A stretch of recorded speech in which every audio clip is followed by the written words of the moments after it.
Hello,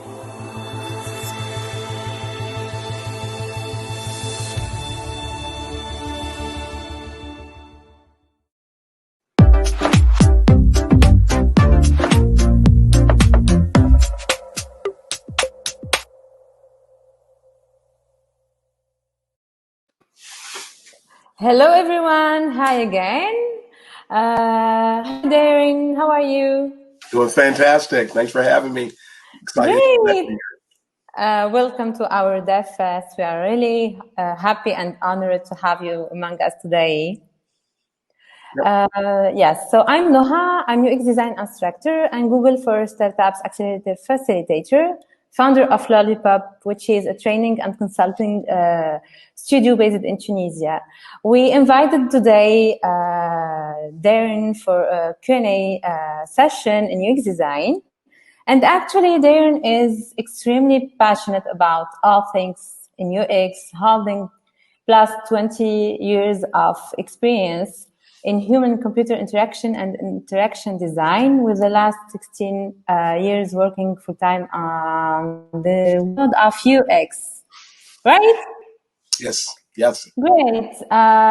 You're advocate of CX as a part of UX operation for the past 5 years. And you are also the host of the World of UX podcast. Yes. Yes, it's known on LinkedIn, and I know that there is many people following you on LinkedIn, and you, right? So we met there actually, right? Yep, we did. Yes, especially actually in our region, in Tunisia, in Jordan, in Egypt. So this is why we invited you today. So did I miss it something about introduction? I don't think so. No, I think you covered everything. Great. So, Darren, please, can you tell us more about your experience and especially in UX design? Yeah, and I'll go back to my starting point. I was an instructional designer, which used to be known as trainers for the most part, but I was also doing freelance web design. And I designed my first website in 1995. I did a lot of things when I did my web design that I now do as a UX professional. I made sure to have sound navigation. I made sure to evaluate the ease of use. I was using heuristic principles. I would conduct usability testing to make sure, but we didn't call it UX until the early 2000s. But I wasn't working in UX full time. I was doing work for OnStar, and I was trying to reassess the direction of my career. At the time, I thought I was going to go into education. But when I took a closer look, at the time, early on, most of us were either information architects or interaction designers. I was studying information architecture on my own, self-studying at the time. We didn't have a lot of people to go to mentors like we do today. There was no formal, or very little, very few, I should say, educational resources like what you guys have set up there in Tunisia. That didn't exist in mass. So I just had to study books and read a few articles here and there. But when I took a close look at what I liked doing, and don't we all want to do what we really enjoy from a career? When you can do that, it just makes work fun. And I said, you know what? I really like this information architecture stuff. And that when I know we're gonna talk about how to get into UX later, but that was my entry point. And I have been afforded over the years the ability to focus on different aspects of UX based on where I worked. And unbeknownst, I didn't plan this. It just happened that in being exposed to every part of UX, that's what helped me broaden my skill set and helped me be the mentor and the educator and the practitioner that I am today. This is great, amazing. So I just want to tell you, and we talked about this in our meeting, that the UX design is a new field in Tunisia, and people are thirsty to learn UX and UI design. Yeah. And I usually, when I have training with students and more with some partners, I usually get some questions, and we want to go through this before going to comments on chat. Sure. So yes, participants and students ask me, I want to learn UX design, but I don't know how to start. So how we can start with the UX design?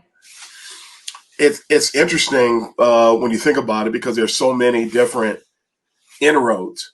But if I had to, when I'm teaching, I actually teach a UX 101 class at my current employer, and I teach a UX hands-on workshop in Detroit, Michigan, which is where I live. And so that's the starting point for me. It's important for people to properly define what UX is. It's important for people, because UX is such a broad discipline. There's so much that's involved. People don't realize when they say UX that they're saying this. They're not saying this. It's very broad, and there could be, I always refer to the 4 pillars of UX. There's usability and heuristics. There is information architecture. There is UX research, and there's interaction and interface design. I call those the 4 pillars. Now, when I'm training people, I expose them to this, because you can't just come in and do this. You have to come in and do this. So when a person is learning UX design, on one hand, you want to understand the breadth of the discipline. You want to understand what makes up, and I'm going to share an illustration later on in this session today to show you those 4 pillars and a lot of the supplementary areas, a lot of the methods, the methodologies, the artifacts, the deliverables. It's huge. And when you learn this, you can decide where you, from a career perspective, because you have to learn this no matter what. From a career perspective, you want to find an area that will serve as an entry point, and I highly recommend that people find what they have a greater interest in.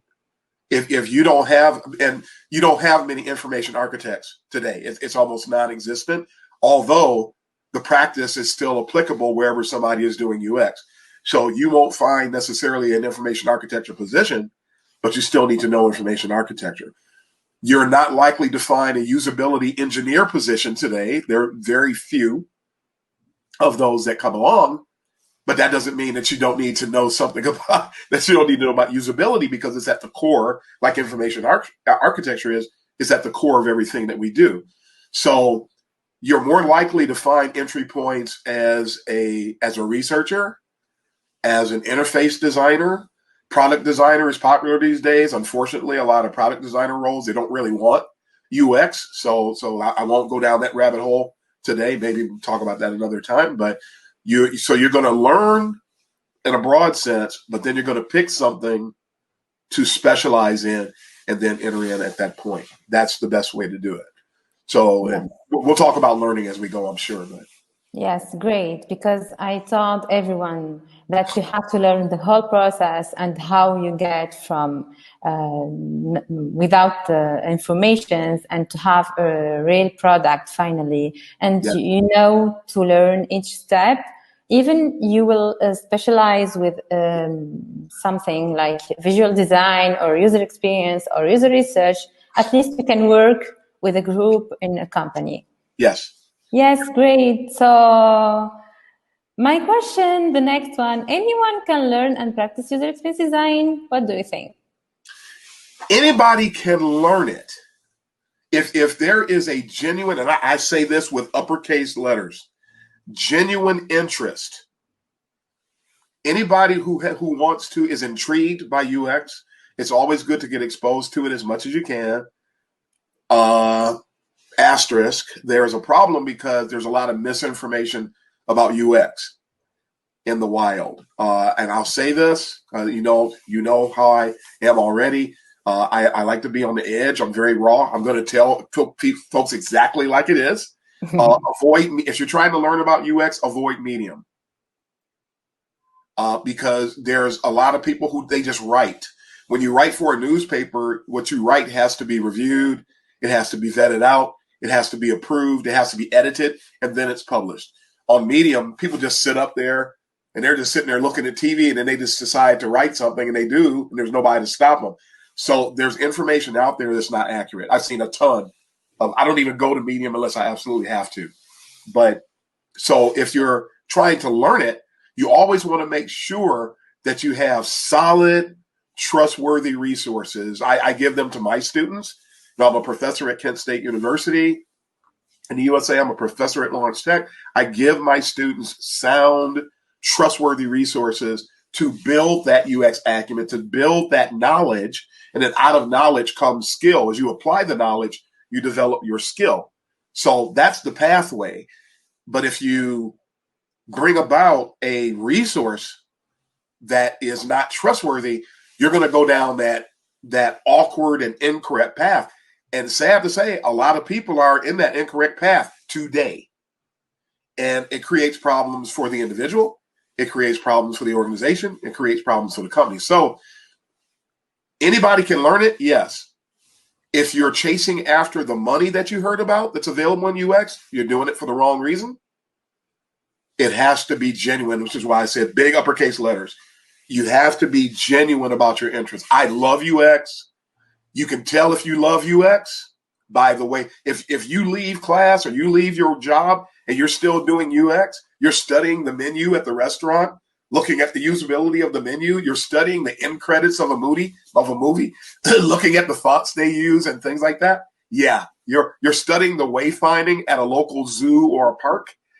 Yeah, you like it. You like UX. And so it's genuine. And now you can, and the reason why I mention that is that passion is at the very core of what we do.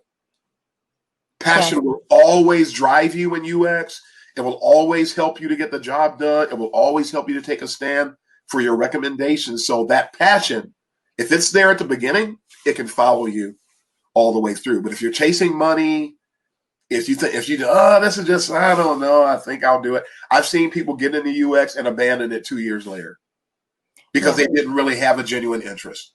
So I say, please be genuine about it. And if that is the case, yes, you can learn UX design. Absolutely. This is great. So designers or developers or even other fields can be UX designer. Yes. Great. Another question that I received also, is UI design different from UX? I don't like the research part in UX design. Yes. So I just want to be a UI designer. Yes, I want to put colors, add shapes, etc. Just this. So what do you think about that? UI design, and now's a good time for me to show the 4 pillars. Great. I'm gonna share my screen. And while I'm working on sharing my screen, I'm going to give you the short answer that, let's see, my first time sharing over here. Let's see if we can get this. Let's see if it'll work, because it's the first time sharing my screen on this device. It's not going to let me do it, I don't think. Yeah, on my Mac. I'm on a Mac, and it's asking me for preferences. So I'm just going to speak to it. I can't do it. Information, user UI, short for user interface, is absolutely different from UX design. I mentioned the 4 pillars. There is, again, usability and heuristics. There's information architecture, UX research, and interface and interaction design. Notice the last one, interface design, or UI, is user interface design. And so that is actually a subset of UX. Every UX professional doesn't, just because a person's a UX professional doesn't mean they know how to design an interface. They might just be researchers. They could just be information architects. They could be a specialist in some other arena, and it's not their job to design the interface. That's one aspect of it. Another aspect of it for anybody who's, if you're just learning or you're curious, I highly recommend, 2 things I want to mention here. UX knowledge has extremely long shelf life. Hence, things that were written 20 years ago still have merit today. It's interesting how that works. And that's why it's important to, as I mentioned earlier, you want to define UX accurately, because one of the things that will afford you is the ability to go and look at old resources and still use them today, and they're still applicable. The reason I mention that is because one of the first people to write about user experience was a man by the name of Jesse James Garrett. And it is critically important that today's UX students learn about the predecessors, the people who laid the foundation for us. What they taught us is still important. It's still accurate. And he wrote a book called The Elements of User Experience. In that book, if you go to images.google.com and search for JJG planes, you will find an illustration that shows, you hear about design processes. He had one, and it's reflected by the 5 planes. Of those 5 planes, true UX work actually exists on the first 4. The 5th plane, the presentation layer, I'm sure everybody's familiar with that phrase. The presentation layer is the visual layer. That's the part that the users actually interact with. The first 4 layers are the ones that the stakeholders, the developers, and everybody else is working with. Then the visual designers are the ones who, think of a skeleton. The UX designer is responsible for the bones, but the visual designer or the UI person is responsible for the skin. Nobody wants to see bones walking down the street. Thank God for skin and eyes and things of that nature, and hair. That's all the responsibility of the visual designer. That's the responsibility of the UI person, whereas the UX person, some of us do, and frankly, most UX people, this is going to shock some folks, most UX people are just god-awful when it comes to visual design. We do not excel, a lot of us. I can do it to a degree because I was a visual person. I was a web designer, so I can do it. I did everything from the information architecture all the way up to logo. I did logo design. I did graphic design. I did everything. I built all the assets, handed them off, or I just did everything. Everybody today can't do that. So the UI designer, you can do UX design. You can have a UI designer that does UX design, but the UX designer doesn't necessarily do UI design, and they are separate. Speaking to the research part, you don't have to be a researcher. If you don't like research, on one hand, I say just don't do it. On the other hand, depending upon where you work, you may be asked to do some research. For that reason, that's another reason why it's so beneficial to learn. As I said, UX is this. Learn this. You may never have to touch on this area, but you still need to know about it. And you need to be able to interact with people who are doing it. So you don't have to like research. You don't have to do research. But I will also sort of warn you, when you really get exposed to research, because truth be told, we all do research in our everyday life. If you get exposed to it, you could easily develop an appetite for research. So, but we won't speak to research. And there's 95 different research methods available, of which 8 to 12 are commonly used in UX spaces. So it is a beautiful thing. It's a fun thing. It's an interesting thing. And even if you're not a researcher, you want to hang out with the researcher, because the researcher will have your designs. If you're a UI person or a visual on the visual side of the UX world, you might want to watch people use your designs that you thought were oh so great and watch them succeed or fail, because research validates design. It manages bias. It helps keep the HIPPO. And for those that aren't familiar with the acronym HIPPO, it means the highest paid person's opinion. The highest paid person's opinion in the room a lot of times drives the work, because nobody wants to stand against the HIPPO. The UX researcher has to come up with data to help inform the team. We don't need to do what the HIPPO said. So that's another one of the things we might not have on tap to talk about today. And sort of going back to can anybody do UX, which I forgot to mention. Anybody can learn UX, but it does require emotional intelligence. It does require thick skin. to do UX. So keep that in mind as well. If you think that everybody's going to do exactly what you say, you're going to have a rude awakening. If you think that your job is to just do what anyone asks you, that's not what UX professionals do. If someone asks us to do something and we know that's not the way to go, it is our job to professionally and diplomatically explain why we should not go in that direction and then prove it, whether they listen to you or not. It's our job to be expert voice and to advocate for users. It is not our job to tell everybody what to do. It's our job to consult, to recommend, to be the expert voice and to advocate. But we don't actually own what we do, so people don't have to listen to us. So if you can deal with that, you might be okay. If it will bother you that nobody listens to you, you may struggle. This is great. Yes, this is great. So I have also a question. Maybe people can ask about user interface design. So if I want to be UI designer, so I just have to learn Adobe XD. That is a fantastic question. It opens up a can of worms. So I'll start corralling those worms. So Adobe XD brings to mind tools, design tools. Tools are just that. Picture, if you will, a tool chest that has a screwdriver and a saw and a hammer and a stud finder in a tool chest. They're just tools. Yes. Before you take any of those tools out of the tool chest, you have to have a plan. and before you have a plan, after you have a plan, while you're working on the plan, the tools are still tools. They never morph into anything else. Adobe XD, Figma, UX Pen, Axure, InVision, they're all tools.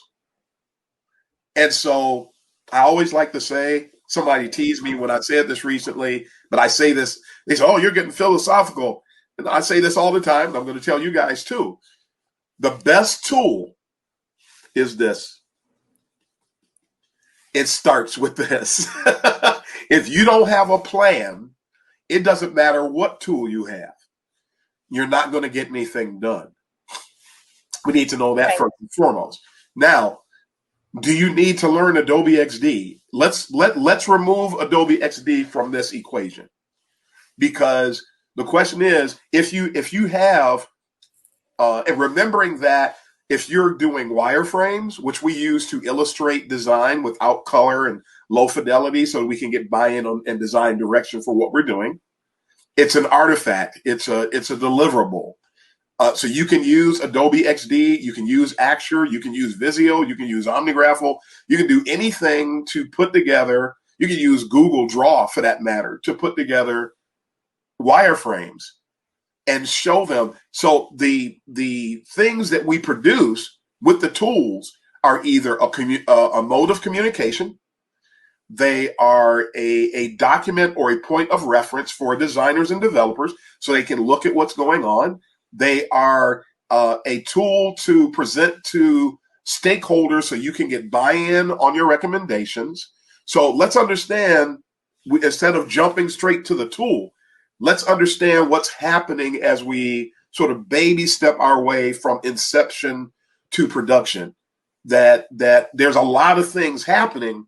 And so we want to make sure that we understand what's going on in this circle and not focusing on the tool. You can use any tool you want that you have a preference for in general. I will also, getting back on tools, make sure everybody's clear on one thing. All tools are not created equal either. So Axure and UX Pen can do the same things that Adobe XD and Figma can do. I'll just pull those four out for now. They do the same things. However, there are some things that Adobe XD and Figma cannot do that you can do in Axure and UX Pen. So you want to make sure, just like do I need a hammer or do I need a screwdriver? Well, what are you trying to do? I'm trying to nail the hammer in the wall. Well, wisdom says use a screwdriver. Some of us may remember, you ever been in a position where you were assembling something at home and you needed to screw something in and you couldn't find a screwdriver. And if you were desperate, you would go and get a butter knife and you would screw something in. I'm sure some of us have probably done that before. That might work, but I wouldn't recommend it, especially if you slip and you cut yourself. You can cut yourself with a butter knife. But I've done it. I've tightened a screw before with a steak knife. That's not wise. Fortunately, I still have all my digits, but that's not wise. So we want to always choose the best tool. Which tool, even when you're deciding what tool to use in your organization, you need to, what work are we doing? What do we normally have to turn over to our stakeholders?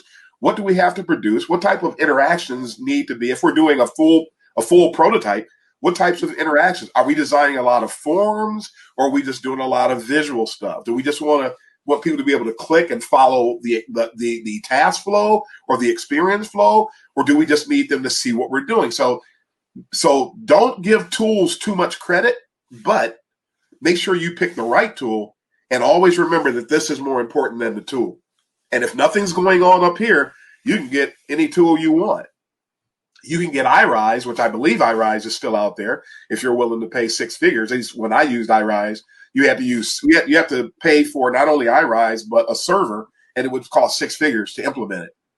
Far cry different than getting an Acture license or something like that. So but the places I work where we had iRise, they needed what that tool had to offer, so they were willing to pay that money.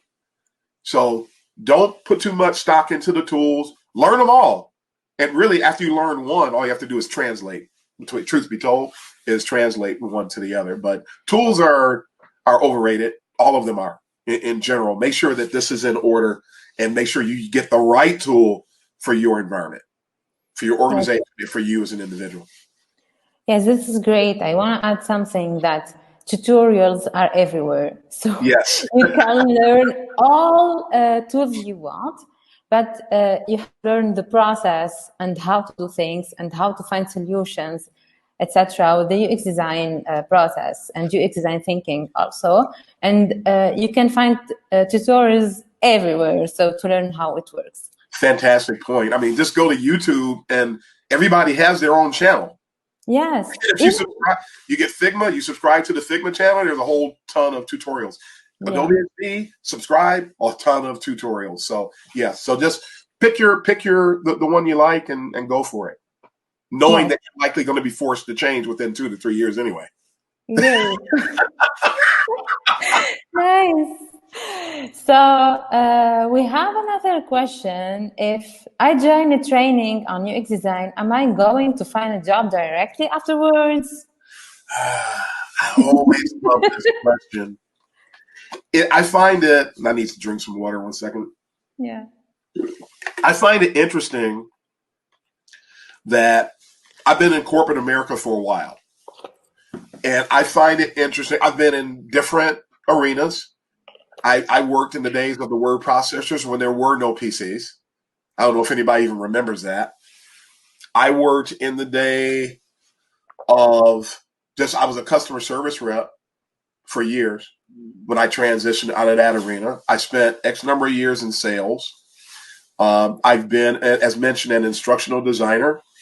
I've been a help desk technician. And I've been a curriculum manager when I was with OnStar. And then from there, I went to information architecture, and I've been in UX full time ever since. There's one commonality, and it's not just me, it's anybody in the professional world. There's one commonality, and it's that when you are trying to get a job, people who are looking to hire you have one question: can you help my company? The offshoot of that, can you bring value? Are you worth what I'm willing to pay you? It has nothing to do with what it is you specialize in. For some reason, I've been observing, and I've never been a leader in my field until now, until UX.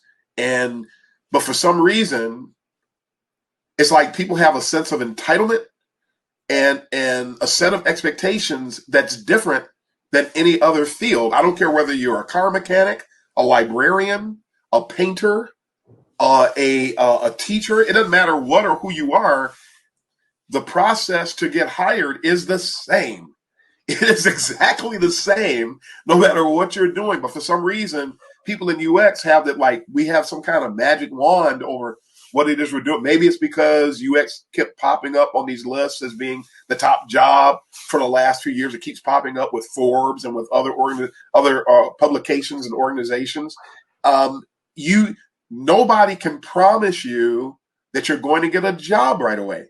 It all boils down to the same thing as it always did. Are you qualified? Can you bring value? Do you have a good work ethic? Are you going to show up? It all boils down to the same exact stuff. Think about your lowest paying job you ever had. Your lowest paying job you ever had. I worked in a bowling alley when I was a teenager. Do you know that the same qualifications, specifics, and technical stuff aside, the same core requirements that I needed to get that job at the bowling alley are exactly the same as getting a UX job? Although it can be a bit more complicated, of course. I'm not trying to oversimplify it, but I'm trying to illustrate the fact that it's exactly the same. If you go to college and you graduate, nobody guarantees you a job. You get out there and you compete like everybody else. You're now competing with everybody else who's out there looking for a job. Everybody. And I got news for you too. I'm going to throw this in here because I talk to a lot to new UXers. And they're talking about everybody wants experience.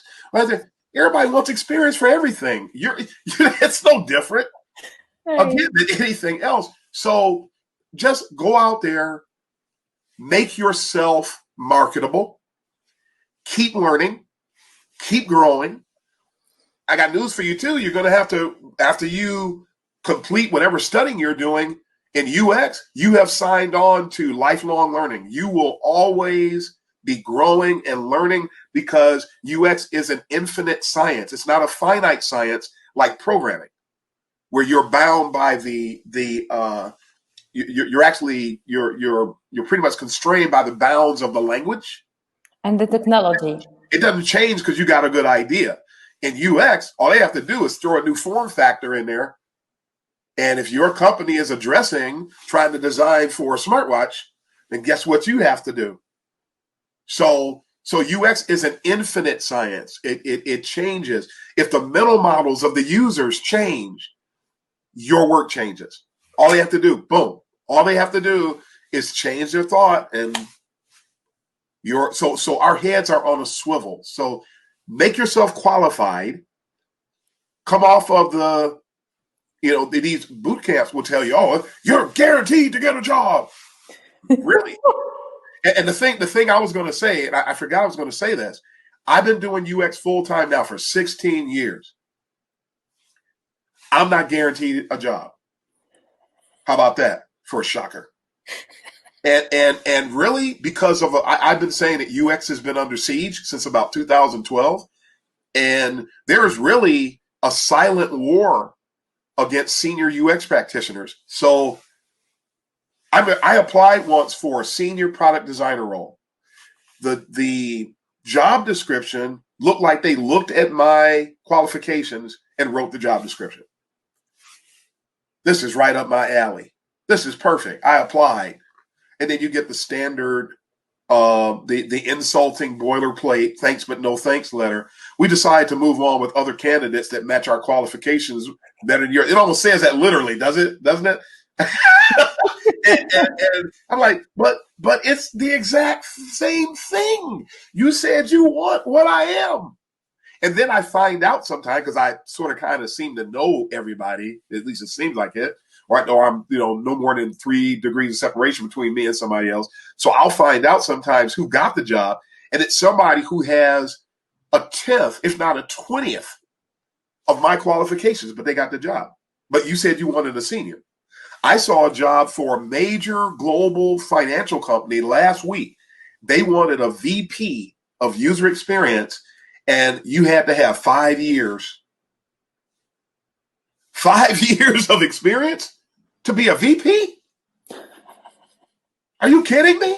So it's so this whole job thing is really weird right now, and we have to say it is what it is.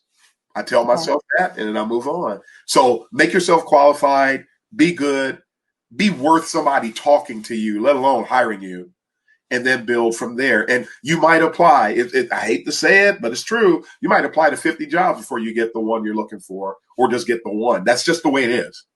So let's just go forward. It's not going to change because you feel you're entitled to it, and nobody owes you anything, and they don't owe me anything either.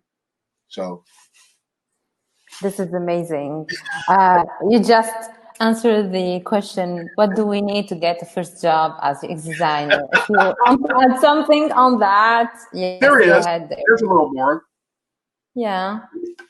Sometimes they say it's, well, and I hate to sort of lead off with this, but it's what came to mind, so I'm going to run with it. It's not about what you know, but it's about who you know. A lot of times it's important to see if somebody knows something. You'll find that a lot of times you've seen the people who don't know anything get the job before you. Maybe it's time for you to be that person. So make sure to network. Make sure that you are attending conferences when this whole, and I hope everybody has been going well. I've lost a friend and a family member to the virus. When all of this is over, we can get back to our normal mode of operation. And whenever you get a chance, go to conferences. Yes, yeah. Go to conferences, go to meetups, connect with people online. And for God's sake, please be diplomatic when you're engaging with people online. I have met so many mean people. And to me, there's a lot of mean people in UX, which they mean they should not have the job because you can't be mean and do UX. Truthful, rigid at times, but diplomatic, emotionally intelligent, calm, kind, empathetic. I know some people hate the word empathy. You have to listen to see how some people define it. Don't just jump on people because they use a particular word. Let them tell you what they mean first. But I've come across so many people that just don't have the personality traits. You can't even have a conversation with them. If you don't agree with somebody, ask them what they mean. Get further information and learn how to disagree agreeably instead of taking out pitchforks and going after people on social media. It really, it amazes me that people do this on LinkedIn, which is supposed to be a professional networking resource, but people are willing to put it out there that they're jerks. You just told people you shouldn't be hired. Nobody wants to hire a jerk, even though people do. But the first job, make sure you're qualified. Keep pressing forward. Do not let that one rejection notice stop you. One of the greatest, and people don't, if you look at emotional intelligence, I'm a big emotional intelligence and UX person. I've done talks. If you go to SlideShare, you'll find my decks on it. One of the things that's not even in that presentation, actually, I think it is, being resilient. Being resilient is a trait that will benefit you so much as a UX professional, and you really need it. Isn't that something you should be doing when you're looking for your job? Be resilient. Be somebody that pedal to the metal. I'm not stopping. I'm going to keep going forward. I'm going to keep looking. And when you get that one yes, you're going to forget the 50 no's. I've talked to people that said, I've applied for 150 jobs. Then good. Maybe the 151st is the one you'll get. You keep going, right, Nouha? You keep going forward, no matter what. You keep going forward. That resilience, that fortitude, that never say die, that steadfastness, those are all parts of emotional intelligence too. It's the people who give up. Why give up? And a lot of times people give up right before somebody was about to reach out and offer them something. Don't allow yourself to be a fainter. Don't allow yourself to be somebody that throws up your hands and says, what's the use? There's always the use. Let's go forward. Great. I'm just asking myself about case studies and how we can put our work on our portfolio. What do you think about this? Because the people are asking if they are so important or not for UX designers. What do you think, Darren? This is another question that I absolutely love because storytelling is a part of UX design. It's a part of this. And a lot of people, if you think UX is this, there's no room in there for storytelling, if you get my drift. It's part of UX. We have to tell stories. You have to tell stories to your stakeholders. You have to tell stories to your team members. You have to learn how to navigate someone and guide someone on a user task flow. That's part of storytelling. When you're letting somebody know, especially if you're going after your first job, people will say, well, you got to have a portfolio. If you haven't done any work, you're not going to have a portfolio. So what are you going to do? So I'm going to kill two birds with one stone. Your portfolio, it is good to have a portfolio, even though portfolios should actually not be a part. I'm going to layer my nose. They should not be a part of the UX recruiting. It really shouldn't. Portfolios arose out of people who did not understand UX, thinking that UX was just like the visual design jobs, started asking for portfolios from the UXers, just like they did when they dealt with the visual people. Well, if you are a UXer with a portfolio, a properly structured UX portfolio is, as Nouha said, it is case studies. What design problem were you trying to solve? What role did you play? Show me the steps. Show me your rudimentary work. And if you have the final, include the final. But do you know that if a UX person's portfolio has all pretty stuff in it, that person should be disqualified from consideration, because the UX person's portfolio, if done properly, should be filled with ugly stuff. Wireframes, site maps, maybe journey maps, experience maps, task flows, research, personas, the data in a spreadsheet that you use to create the personas. It's a bunch of ugly stuff. But if people don't understand UX, they see a properly structured portfolio and blow the person off, and then they opt for the person with the pretty portfolio who actually knows nothing about UX. That's what I meant when I said earlier that the whole job thing right now, it's all helter-skelter, it's upside down. Because most companies have terrible UX maturity levels. And if they have a terrible UX maturity level, then they don't really know. Part of that means that they don't know how to judge UX talent. And if they get it, they don't know how to manage it or value it. Yes. So the UX designer's portfolio, back to the other part, tell your story. If you are new, depending upon where you're studying, you will have the ability to include your work in your studies within your portfolio, and then you let the hiring manager know these are projects that I worked on when I was studying UX. So you want to be clear about that. Don't steal stuff. There's people have been stealing. My portfolio is password protected because people steal other folks' portfolio stuff to say that they did. Look at what I did. You didn't do that. And that's why storytelling, you should be able to tell the story. And a person should be able to, here's something else that sort of, I forget about this. If you're a UX professional or an aspiring UX professional, then whatever you hand off should have a good UX. What a novel idea. If I give you a portfolio, my portfolio should have a good UX. It should be highly readable. It should be scannable. It should have good presentations. It should break up text. Don't put gigantic blocks of text. A little text with imagery that breaks it up, because people don't read on the web no matter what we think.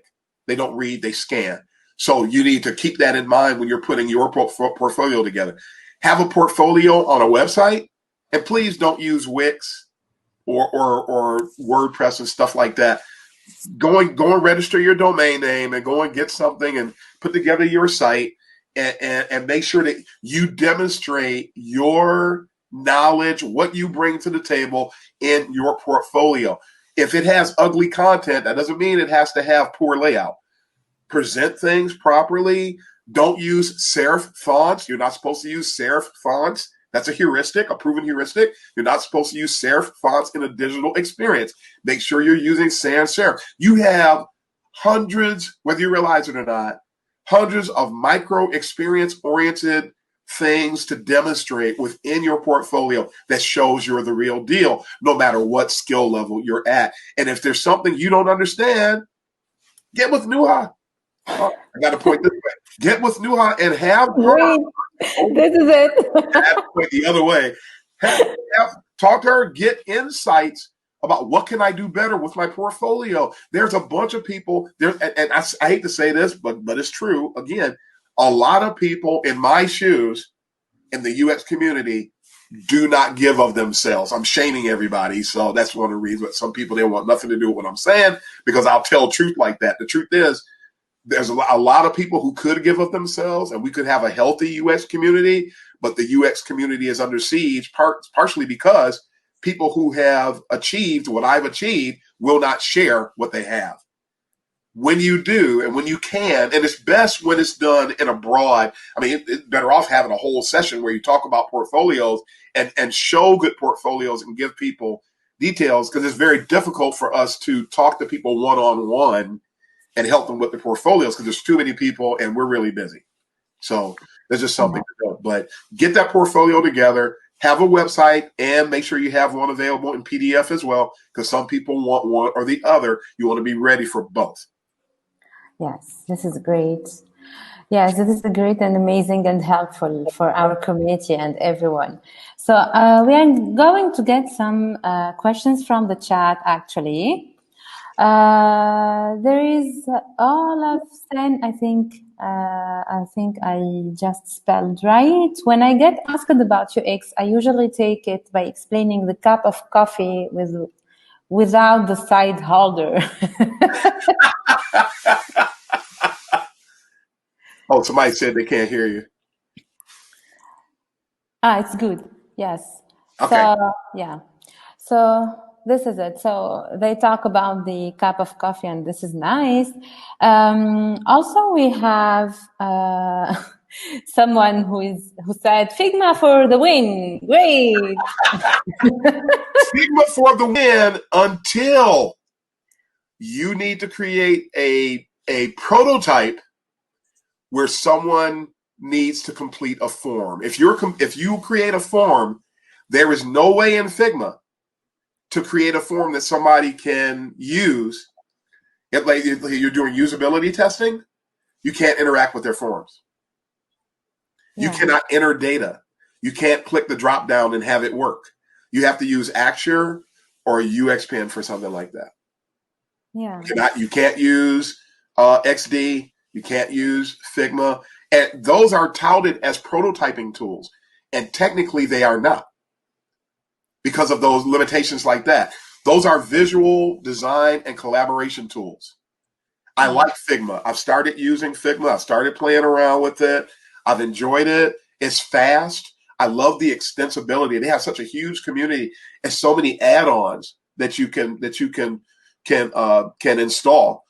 But if I need to design a form in Figma, I have to have a workaround where all the data is pre-populated and I just have the person click the button. They can't enter the data that they want. So they're not really getting a real world experience when they're using my Figma prototype. I actually love UXPen. Has been my favorite for years. I just started playing with Figma recently. UXPen is fantastic, but you don't have the extensibility. You don't have the extensibility of Figma. You don't have the same community. Yeah. But it does get the job done. I've liked Axure. I used to use Axure. I don't like their server where you upload your designs because in the past I've seen it change XY coordinates, change font sizes. And so what I designed when I deploy it on the Axe Share, I don't even know if that still even exists, but when I deployed it to the Axe Share server and went to the people at General Motors to show them my design, this literally happened. Everything was moved, and I look, oh my God, what in the world is that? And I'm in front of the client, and my design doesn't look like it did when I walked over here. So that's when I abandoned Axure. I hope that they fixed it. I kept telling them about it for years, and they never fixed it. It's a good application. Some of the things you do in it are overly complex, but it is. I mean, again, it is what it is. Pick your tool, but know that they all have certain limitations from time to time, but they generally do the same things for the most part. Yes, this is great. Wael is asking, hi, Darren, I have a question, please. How UX designers can innovate? Well, that's an interesting question because innovation is, you have to think about what innovation is. You also have to think about, when I look at the question literally, how can you, a UX designer, innovate? We don't own anything. So don't forget that. Our innovation is pretty much two things could happen. We could be looking at something and get an idea, and you go back to the stakeholders and see if this is something we can do. And if they think it's a great idea, now you're innovating. If you're not going to be able to, you're going to be constrained on any project where you come up with an idea. Hey, I know we've been doing it this way the whole time. What if we did this? So you can do that. You can innovate that way. One of the biggest things I've ever done in my career on that same line, I was working for a nameless company. I won't tell you the name of the company, not this time, and they were working on, some of you are going to know who it is anyway, but we're working on handheld diagnostic equipment. And the person this was the day, I love being able to do UX on non-digital solutions. Too many people think that UX is all digital. It's not. And so we were working on a handheld diagnostic tool.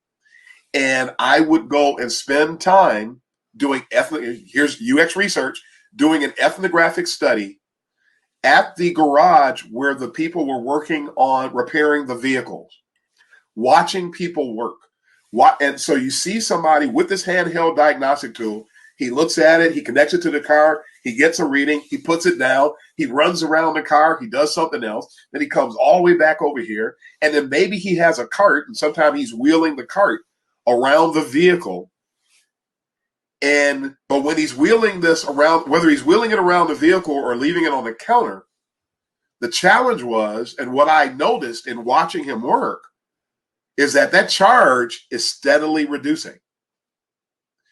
So I said, what if? Here's your innovation.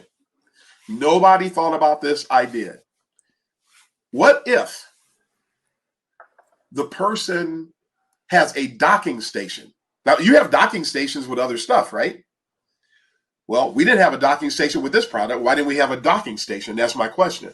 What if there's a docking station where when the person is wheeling around, he has the device in the docking station and he can still get his readings. He doesn't even have to hold it. He can just look at it on the cart, see what he needs. He still maintains the charge. So when the time come that he needs to take it out, he can do that. No problems. And so I was able to innovate with that. They actually filed a patent. I won't tell you the horror story associated with what happened with that, but the company filed a patent on that idea. So I was allowed to innovate, and it came out of doing the other UX work, doing the ethnographic study, spending time with users, engaging in conversation. And that part doesn't even get a name in UX research, where you're just sitting around eating dinner. What is that, an interview? No, that's not an interview. We're just having a conversation. So in my developing relationship with the users and watching them work, I saw an opportunity. And that's what innovation is.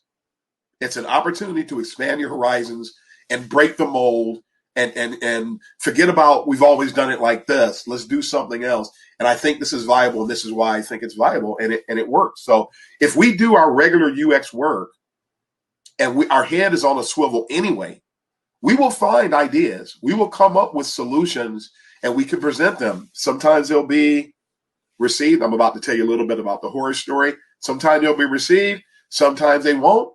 And sometimes they might even steal your ideas and not let you get paid for coming up with something they filed a patent on. But that's just the way that it goes. Yes, that was terrible. Yeah, it happens. Yes, this is great, actually, Darren. And if you want, we can take one more question. And later we go to some advices if you have some, okay? Yeah.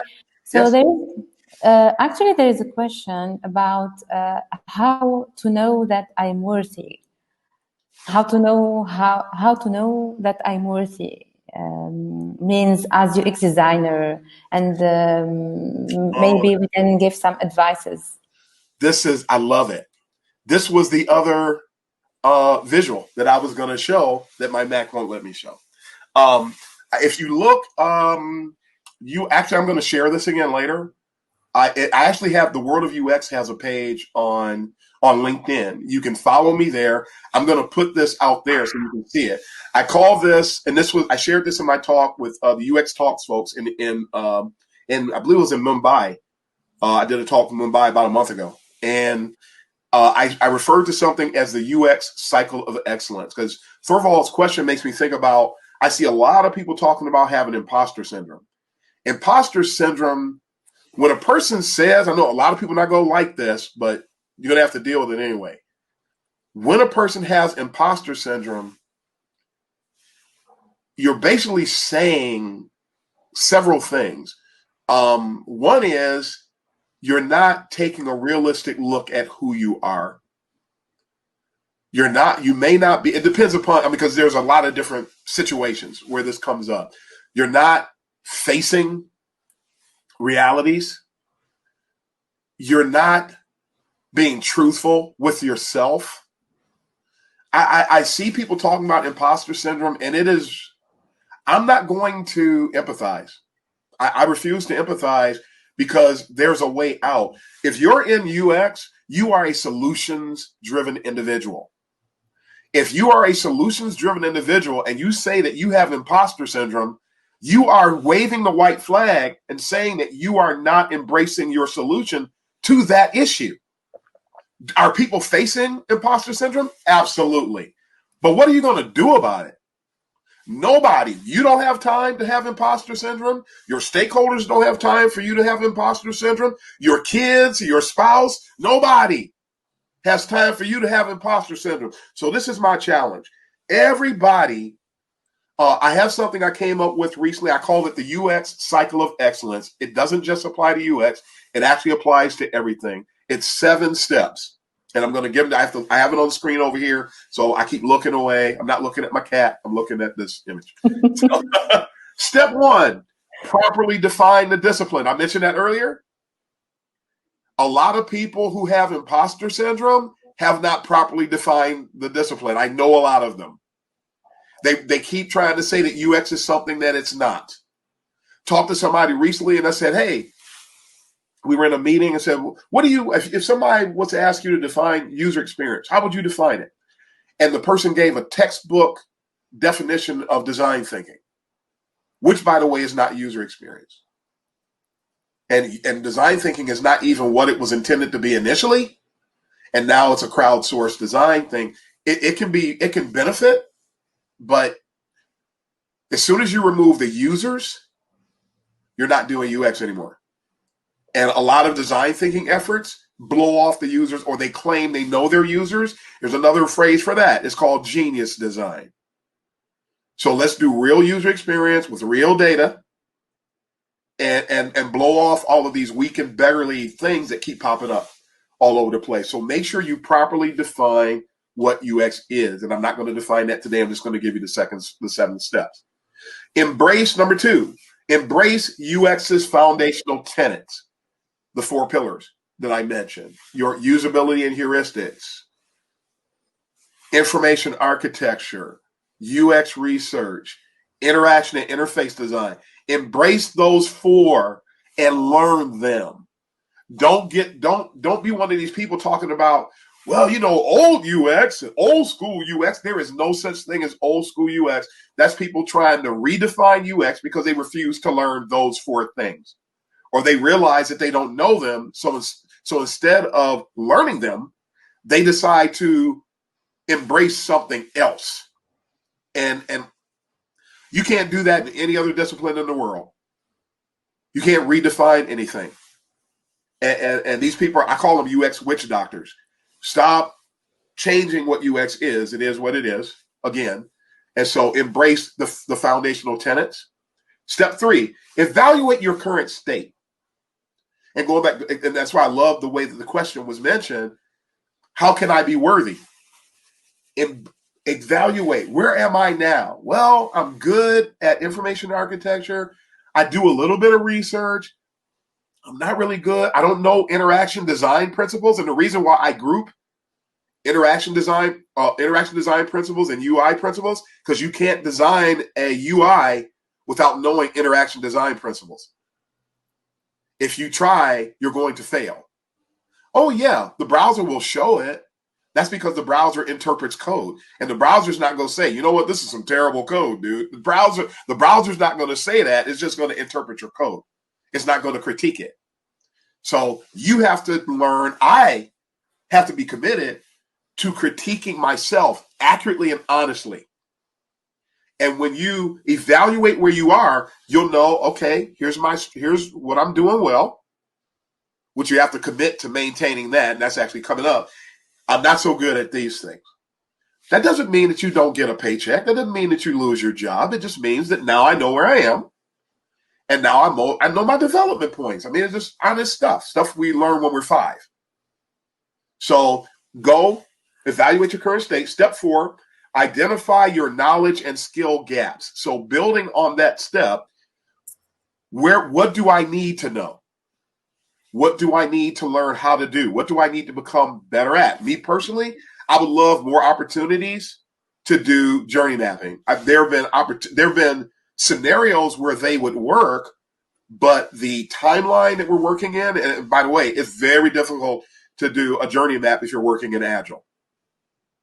Experience maps at best, journey mapping, too in-depth, too much going on, where you could put it together, but it can't exist inside the sprint. It can't be a to-do item within the sprint. It just won't work, but I'd like to do more. So I don't have a lot of formal experience doing journey mapping, not because I don't know, but because the opportunities don't present themselves. And we're all constrained the same way. Maybe we don't have the opportunities in our jobs don't allow us to do something. So don't take that. This is how some people end up with imposter syndrome. Your job doesn't afford you the opportunity to do X. And then you turn around and make yourself to blame. Nobody's to blame. Just make it something that you're going to grow in. But that doesn't mean that you're less of a UXer. So some people are too hard on themselves. They're too sensitive. They're overthinking things. Don't do that to yourself. That's why I like this UX cycle of excellence, because it's basic and it challenges you and you just go forward. But it's not trying to condemn you because you don't know something that you can just go learn. It's not a big deal. Step 5, build towards excellence. So you face all those things. And the reason why this is a step by itself is because it can take time. That you have to build toward, keep doing the things to get better. You can practice certain things when it doesn't have to do with your job. If I can't do certain things at work, I can do exercises where I get to practice it. I mean, that's what I'm going to do for the journey mapping. If this happens, I'm going to sign up for a Customlets account. I'm going to do different things. I would like to create them journey mapping on my own. But if I can't do it with Customlets or do it on my own, I'll flip-flop it, whatever. I am going to achieve what I'm lacking. I am going to build that. We all have to commit to that. Step 6, speaking of commitment, commit to personal excellence. People struggle because they don't commit to excellence. They don't commit to excellence. I see people skating around excellence. They want to do anything but being excellent. I made a statement one day when I worked for a company. I said that not only was I responsible for managing, I worked for Bosch. I will tell you this one. I worked for Bosch at the time in their automotive aftermarket division. They said we had the best run division of Bosch, of UX at Bosch, at all 385,000 employees at the time. They said we had the best run UX group that I was over. Very proud of that. I told a person, I said I was in a talk about maturity levels, and I said that not only was I responsible for the division's maturity level, I actually assigned maturity levels to projects. I assigned maturity levels to stakeholders. I assigned maturity levels to even people if they weren't stakeholders. I assigned a UX maturity level to everybody, and I found that helped me navigate the waters. That's why we had the best run division, because of that strategy. And I told this to somebody one day, and they said, that sounds like a lot of work. I went, last I heard, we're at work. And even though at that company they had pinball machines and all other kind of things for people to play, act like they were kids half the day, we're here to work. We get paid to work. Why are you complaining about work? That does not compute. Get the work done. And when you look, people who are not committed to be excellent, when they see work, they run. They're not attracted to the result. I want that result. I want that. I wanted to know how mature the stakeholders were. It lets me know how to proceed. It lets me know, it informs my strategy. It helps me know what deliverables I need to present to them and how those deliverables need to be presented. It lets me know how much detail. It lets me know how much substantiation I need to include in my documentation. It helped me know how to excel. I'm addicted to excellence. I love excellence. And so you have to commit to excellence if you don't want to. Otherwise, there's always imposter syndrome. You can always opt for that. Step 7, be patient with yourself. This is the most important, because people are not patient. If they tried working on it for 2 weeks, and if they don't get anywhere, they throw their hands up. Be patient. A lot of times people do not achieve things because they're not patient. Quick little testimony, and then I'm done with the cycle of excellence, but just to illustrate, I won't tell you what year it was per se. I'll just tell you the story. I weighed 342 pounds. 340. No, I don't weigh 342 pounds right now. But one of the biggest, a lot of people, I need to lose weight, especially now during the pandemic. How much weight did you gain during the pandemic? But I'm happy to say that I've lost weight during the pandemic. Even now, I put on some weight. I got sick a couple years ago. I put on some weight, and I'm losing that weight back. And I've lost 13, 14 pounds during the pandemic. But the thing is, we always run into somebody who's trying to lose weight or talking about losing weight. And yes, this is relevant. The most important thing for losing weight is not the diet that you're on or the exercise. It's your internal makeup. So if you're not patient, you'll never lose the weight. Right. I lost 100 pounds. This is amazing. And the patience was the key. It wasn't the things I was doing. It was the patience. And because people are not patient with themselves, which is why they'll opt for surgery, to have their stomach stapled, or they'll do something else. Be patient. It took you X number of years to put it on. Yes. Be patient to take it off. And the same thing applies when you're trying to achieve excellence in UX. Be patient with yourself. Don't fall for that learn UX in 6 months mumbo jumbo. You're not going to learn. I didn't learn UX in 6 months, and you're not going to learn UX in 6 months either. And nobody else is, especially if they want you to give them $25,000 to do it. So make sure that you keep your money in your pocket, get into some resources to help you baby step your way, because you want what you learn about UX to stick to your conceptual ribs, so to speak. And that's how you get there. Not by rushing it, by taking your time. This is amazing, Darren. This is amazing because just I want to add something. I have some dreams that taken, I think, more than 10 years to be there. So yes, be patient with yourself and try just to enjoy your life while you are doing things, generally and with UX design. So I'm really happy. And I add one thing, you just made me think about something that will help what I just said make more sense, because I'm going to piggyback on what you said. If you're just getting started, you're going to start out first, don't even consider yourself a junior. Your first goal is to become a solid junior. A solid junior, it's going to take you anywhere from 9 to 12 months to become a solid junior in UX. It's going to take you another 3 years, 3 to 4 years to become a sound, solid, mid-level UXer.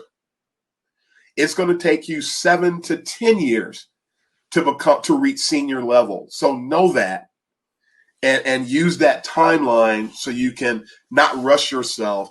These people who they become seniors in 3 years, they're not seniors. Their job, check their job, they probably don't know. They have a low UX maturity level, and they're approving anybody for anything.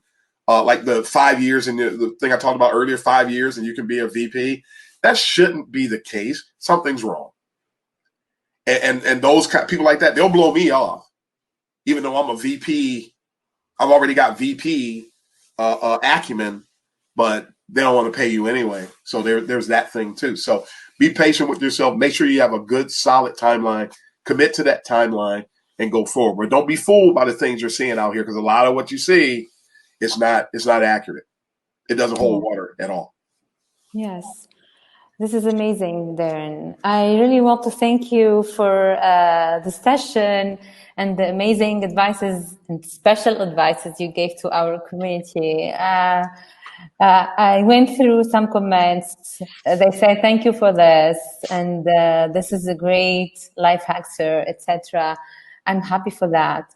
So the session has an end. So yes, this is the link of the Darren Hood LinkedIn page account. So yes, I think that everyone can join you there, right? Absolutely. And also with the podcast, if anybody has a topic, I take requests. So if there's a topic that you'd like me to elaborate about on the podcast, I'll do that too. Again, there's a World of UX page on LinkedIn. You can find me on Spotify. Amazon has a podcast now. I'm available there. Apple Podcasts, practically any of the main podcasting solutions. Search for the World of UX with Darren Hood, and you'll find me out there. This is great. So thanks again, and we will meet again for sure. Yeah, absolutely. And thank you for having me. I always love talking about UX, and I love helping people grow and build their skill and knowledge in UX. So congratulations to all you that are just getting started in UX. It might be challenging at times, but again, just keep going forward no matter what. This is great. So see you, hopefully soon. See ya. Yeah. Bye. Thanks. Bye.